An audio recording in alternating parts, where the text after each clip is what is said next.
NBA 2K11's My Player mode is definitely better than last year's. It's definitely better than 2K10's, with all the things they added like press conferences and being able to ask for a trade mid-season. It's definitely better, but there are a few things from 2K10 that they left out. Hopefully they bring back for 2K12. So first up is the ISO motion moves. In NBA 2K10, you could pick each and every individual move. And in each category, there were at least maybe 15 different crossovers to use.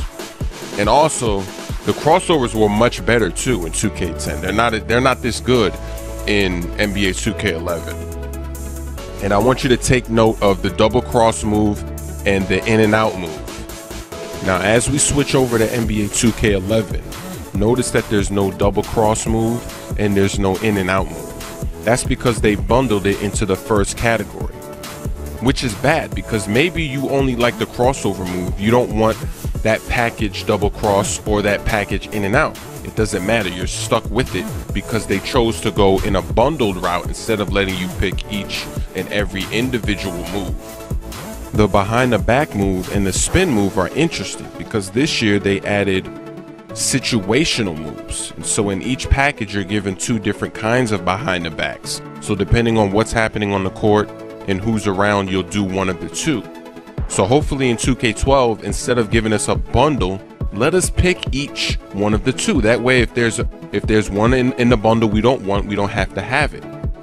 Now 2K11 also added new moves like the ISO gather and the size up moves. Those were not in 2K10, so hopefully they return in 2K12. I'm just hoping that for everything else we can pick each and every individual move instead of being stuck with a package that maybe we only want one or two from. In 2K10 we also had more options on the court. For instance, the automatic play calling system. You know, when you come up the court and they automatically run a play for you? In 2K10, you could turn this feature on and off. So it's just up to you. I mean, if you wanted to freestyle the offense with your team, you could do that.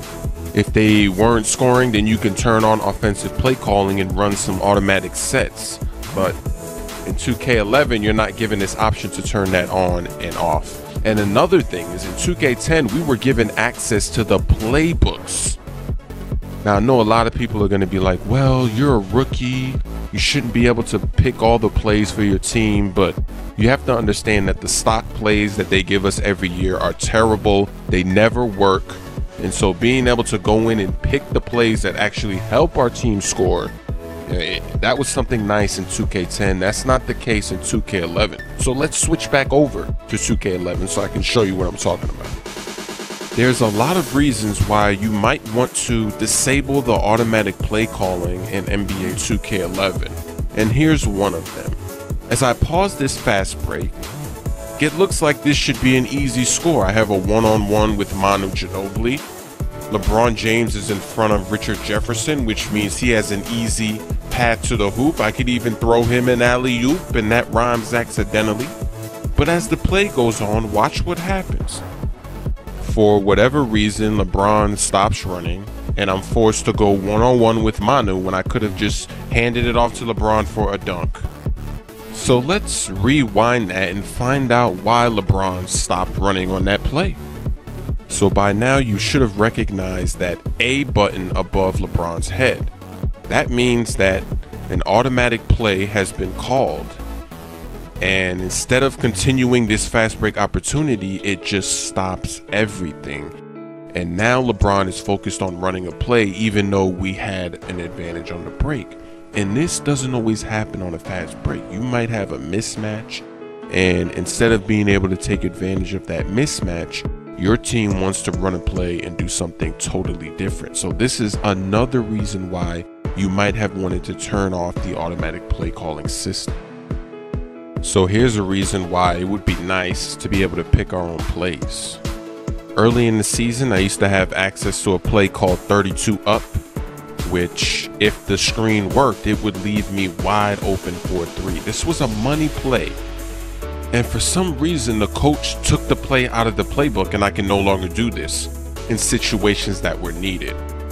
And so if this were 2K10, you could go into the playbook and edit and put this play back in, but you can't. So hopefully in 2K12, they'll give us access to the playbook again, because there's good plays in the playbook, just not the default ones that they always give us. And it would make this game mode so much better. So leave me your thoughts in the comments. Do you agree? Do you disagree? My next wishlist video won't be about my player mode. It'll just be about gameplay in general. I also plan on releasing some Michael Jordan videos before 2K12. I'll give you an update for season 2 in my player. I'm also going to play some quick rank matches, so stay tuned. With 2K12, I'm going to be adding tutorial videos.